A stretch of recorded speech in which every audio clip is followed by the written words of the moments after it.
Today we're going to start the process of reviving some dried starter. I dried the starter in this packet about 2 months ago, and it's just been sitting around at room temperature. This is a fairly simple and straightforward process. To get started, all you need to do is take a half a teaspoon of the dried starter. So we'll place that half a teaspoon in a small container and add to that a tablespoon of lukewarm water. I use purified water. I'm not sure the chlorine in most tap water is really harmful, but just to be safe, we'll use purified water. And we'll just let it sit like that for a few minutes to soften up.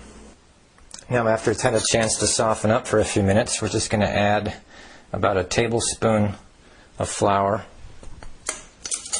and mix it up. What you should have is the consistency approximately of thin pancake batter. I think this is going to be good enough. I'm going to cover this with a piece of plastic wrap and keep it at room temperature. Anything between about 68 and 85 degrees should be fine. And since all we're really doing is resuscitating a dormant culture, it shouldn't be more than a day or two before the action of fermentation starts to kick in. So we'll check back tomorrow, see how it looks. Okay, it's been about 24 hours since we first mixed up our starter, and we're not seeing any signs of fermentation yet. I think because the kitchen is pretty cool, hovering around 70 degrees, which is the low end of the desirable temperature range, we're probably going to be into day 2 before we start to see the action of fermentation really kick in. In any case, at this point, we want to feed our starter with a little flour and water. Perhaps you can see that there's nothing happening here. We're looking for some bubbles on the surface. It might look a little foamy. So I'm going to feed it another tablespoon of flour along with, that was a little more than a tablespoon, but it doesn't have to be that precise, and about another tablespoon of water.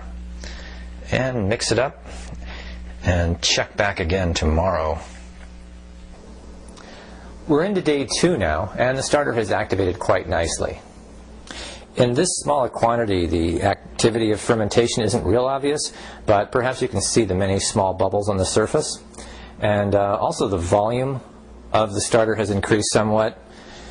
And if you play around with it a little bit, you can, it's kind of spongy and gelatinous. It's just indications of that the fermentation is taking place. Now that the starter is fully active, I'm going to build it up by giving it twice daily feedings until we have the volume and the potency that we want before we start to bake with it. So I'm just going to transfer it, first of all, into a larger container and add about a 1/4 cup of flour, maybe not quite a 1/4 cup, or that would be more than doubling it, and then I'm going to give it less than a 1/4 cup of water, about 1/8 of a cup. I want to give it slightly less water and volume than the flour I use because I want to get a fairly thick batter-like consistency. Let's bring the camera in for a closer look at what I'm talking about. Hopefully you can see this okay. I like it thick. Now, if I had wanted a whole wheat starter, I just would have fed it with whole wheat flour instead.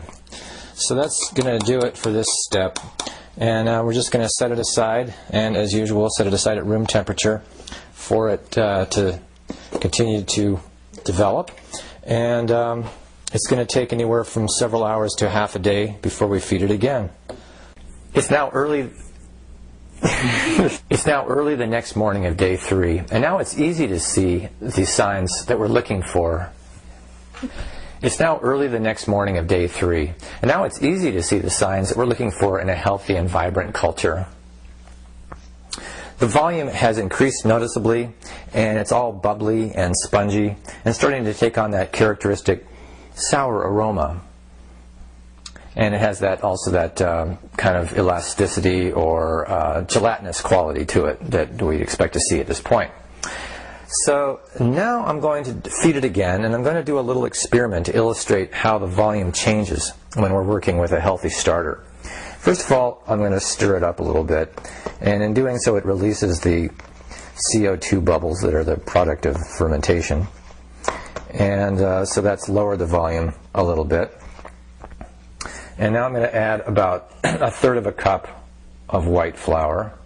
And again, if we wanted a whole wheat flour, we would just add whole wheat flour.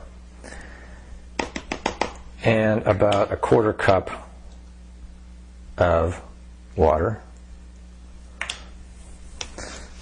And stir it up.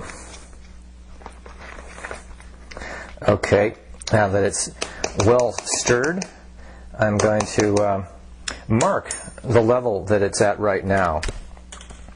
And that level is right about here. And what I want to do is just see how much it rises between now and this afternoon when we check back. So I'm going to cover it and let it sit just where it lies and come back later this afternoon. So it's been exactly 6 hours since we last fed it, and as you can see, it's almost doubled in volume. And it's even more spongy and bubbly than before. The only thing I would do at this point is transfer it into a larger container like this, because if you feed it even once more in this container, it's going to overflow it. So we've gone from a dried starter to an active culture in just 3 days, although I would probably go ahead and feed it for a couple more days at room temperature just to make sure that the starter is at full potency before I bake with it. And then you can go ahead and stick it in the refrigerator and just follow the instructions for normal sourdough culture maintenance, which you'll find some information on this website as well.